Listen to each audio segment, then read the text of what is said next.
this kind of resilience is actually a very fragile kind of resilience. That means if pushed to the limits, it can also break apart. May 2026, we visited fishing communities in Kelantan to understand how small-scale fishermen navigate everyday survival, what is within their control, what lies outside of it, and what resilience truly looks like during times of crisis, and to explore how proximity quietly shapes food security in small communities. It's important to remember, right, that small-scale fishermen, or what we call Nelayan Tulen or Nelayan traditional, is actually the largest group of fishermen in Malaysia today.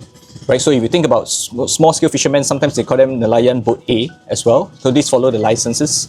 So they're actually the largest category of fishermen.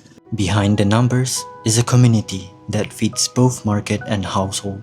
And I think they have a very important role in terms of food security, because a lot of the food for the domestic and for the local communities are actually provided by the small-scale fishermen. So if you go to a pasar nelayan, I think anywhere, most of the fish that you see there is actually they're produced by the local small-scale fishermen as opposed to the larger boats. Behind every catch is a broader system that shapes how fishing communities live and work.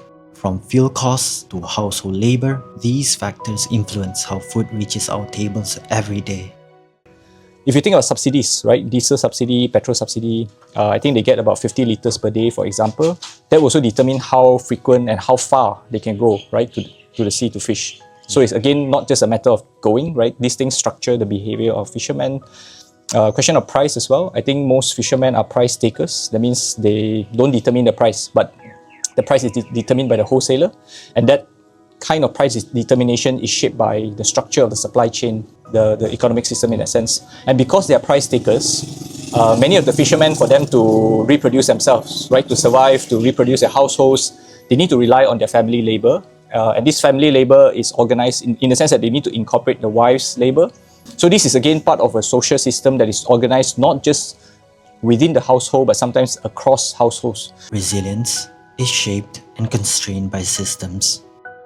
One of the reasons why small-scale fishermen can be resilient in terms of crisis is because of what I consider as the subsistence economy that is available to the fishing communities in the rural areas.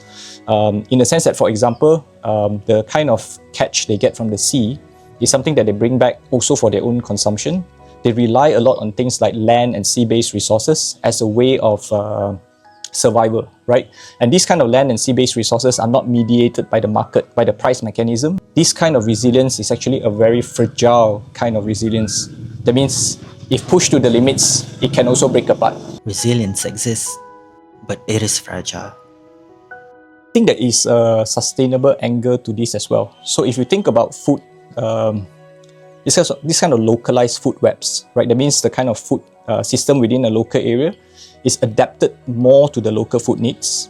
And this, if you think about this as at a national scale, that means you have many of these kind of localized food webs, then you will actually have a very diverse food system, and not just those that are based on monoculture and monocrop kind of food system. I think our discussion paper that we have written, I think we are arguing that we cannot conflate the aim of trying to push for self-sufficiency with food isolationism or food nationalism or food protectionism. That means we are just basically boosting food production for our own needs and not having to worry about other countries and so on, that we neglect regional cooperation and trade. Diversity is resilience. A strong food system is not a closed system. If you think about it, like for example, Thailand is the largest exporter of chicken to Malaysia. I think they are the third largest in terms of fruits, and I think fourth largest in terms of rice and fish to Malaysia. So like whatever happens to Thailand's food supply, for example, will affect Malaysia's food availability. Similarly, I think Malaysia over the years have built up some capacities in terms of like our chicken and egg production.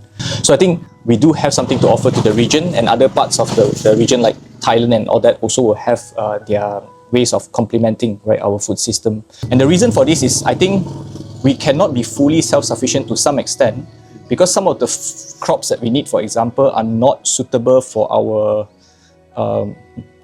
kind of climate and also our kind of natural growing conditions. So if we only rely on our own production, and if there's a kind of climate disruption to that particular crop, right, and we don't have external cooperation, we might lose that source of food supply. So it can be a source of vulnerability as well.